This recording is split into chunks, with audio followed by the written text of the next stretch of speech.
Hello, everyone. Lenny Pinna here in Garberville, California.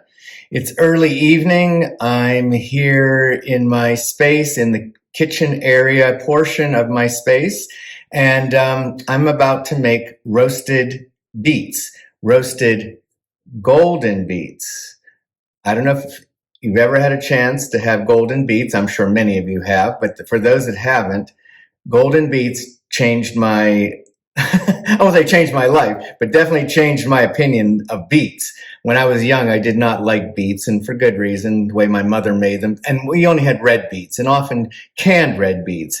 And one time she tried to make Harvard beets, and I won't tell you what happened, but you can imagine.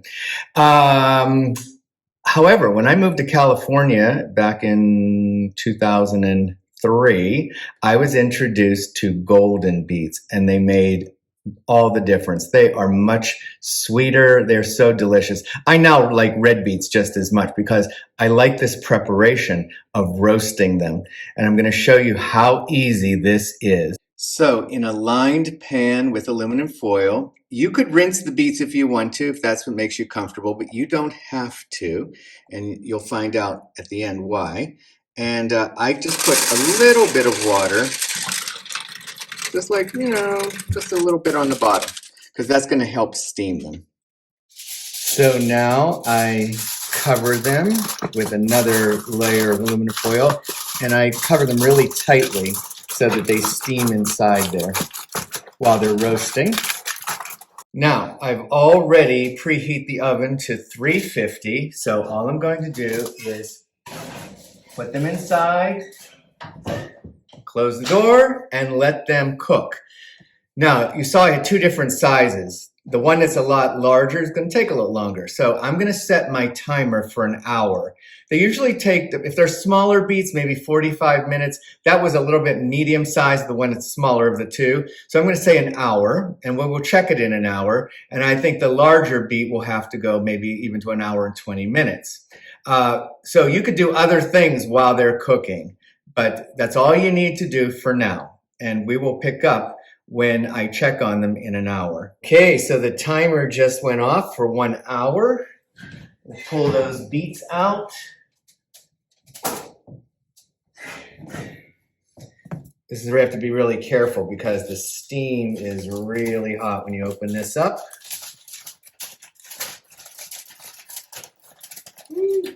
Grab a knife. I'm going to go into the small one first. Went right through. That one's done. I'm going to take it out.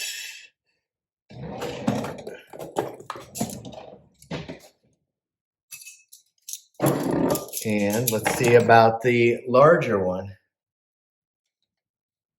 See, still harder in the middle. Okay. So I'm going to let this cook for another 20 minutes. See how that does.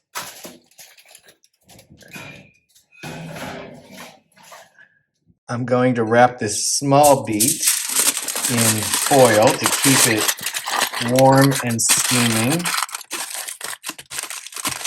I think I will place it on top of the stove to keep it warm here. And you'll see at the end, I'm going to actually let them even continue without the heat, but in the foil for a while so that it lets the skin get even softer, because then it's really easy to remove. So once again, an hour and 20 minutes has gone by, and we'll see how the large beet is. Okay, be careful with this steam. Woo, yeah. I think we'll see. It just glides in like butter. So here's what. First, I'm going to turn the gas off so I don't forget. Where are my glasses? Make sure I go the right way here. I'm getting used to this new stove for me, but this old stove. I actually thought I was turning it off one evening, and I basically turned it all the way up to broil. Well, now what I'm going to do, I'm going to add this one in with the other and let them both sit together till they cool down.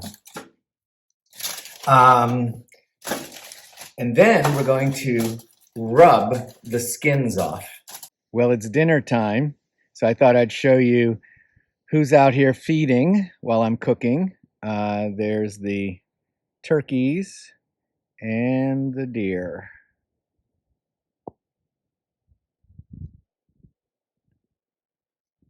Oh, how cute. So an hour has gone by and I've had dinner like the animals. I wasn't planning on eating these beets for dinner. I was just making them to have them in the refrigerator and use them in salads or whenever I like. You can, of course, eat them warm and they're delicious, but I just wanted to make them tonight and have them.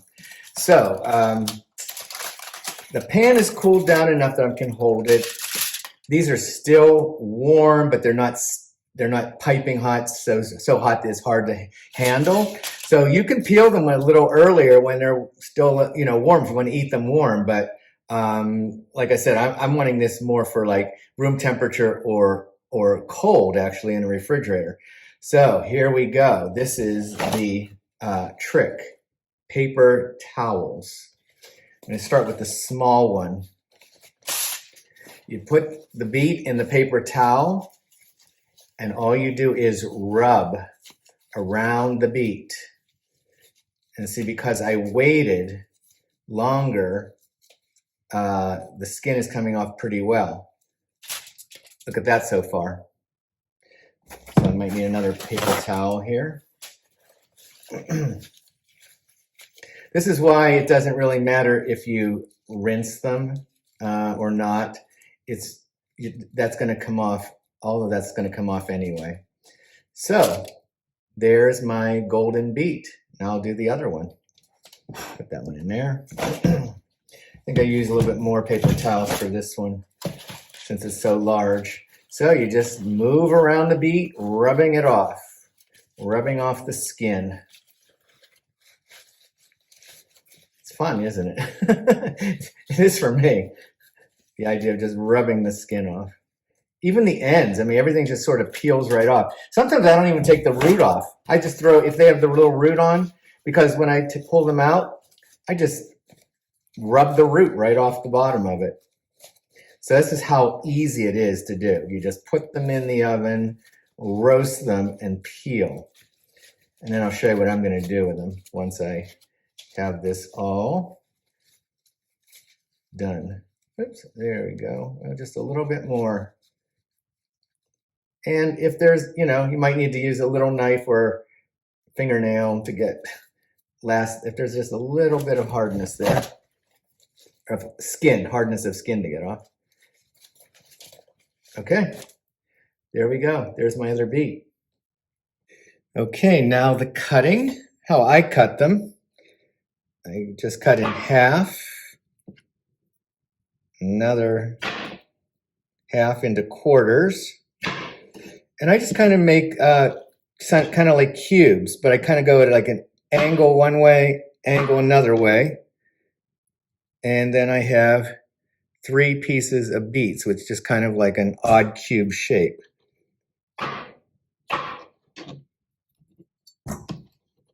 Cut. Sometimes if it's a bigger, I put an extra cut. So that one's 4.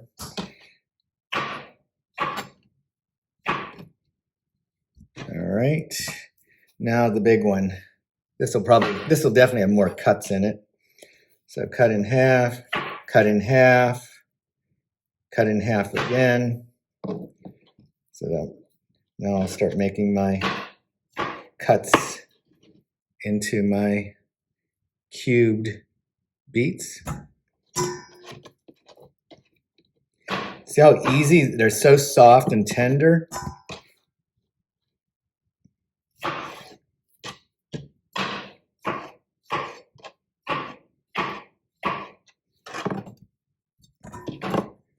Another half.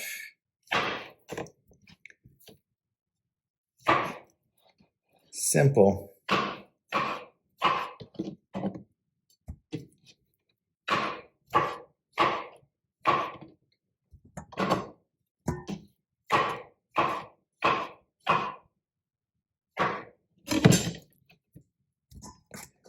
Okay, and look what I have, a bowl of cubed up beets. Now I will put the seasoning on.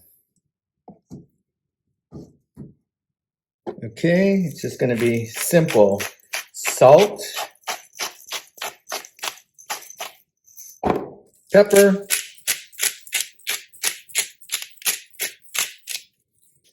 olive oil. You can use light if you want it light. I happen to have extra virgin right now. It's up to your taste if you like that little extra pungency. And red wine vinegar. Put a little extra vinegar because they're kind of like slightly pickled this way. And then just get a spoon and stir it around.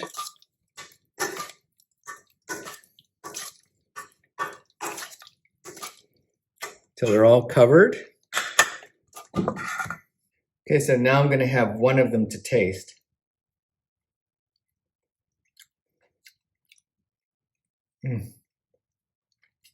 So good. The sweetness of them, the texture, the way your teeth just go right through it, like I said, like butter. So I'm just going to put this in a dish to present. So I just dropped them in this bowl for presentation, and there we are, roasted golden beets. I think they look beautiful. If you haven't tried golden beets, I hope you get a chance to try them. I hope in your area you can find them. And if not, red beets. I do my red beets the same way. Just to let you know, sometimes I would roast the golden beets and the red beets separately, maybe in two different pans. That red beet juice, it dies so easily. And also, I never present them in the bowl at the same time. I will have a bowl of red beets and a bowl of gold beets. And if I was going to present them, I would place them separately or singly rather than mixing them in a bowl together, because obviously that red beet, the dark red beet juice, would definitely start to change the beautiful gold color of these. And so thank you so much for joining me here in my kitchen tonight, and I'll see you next time.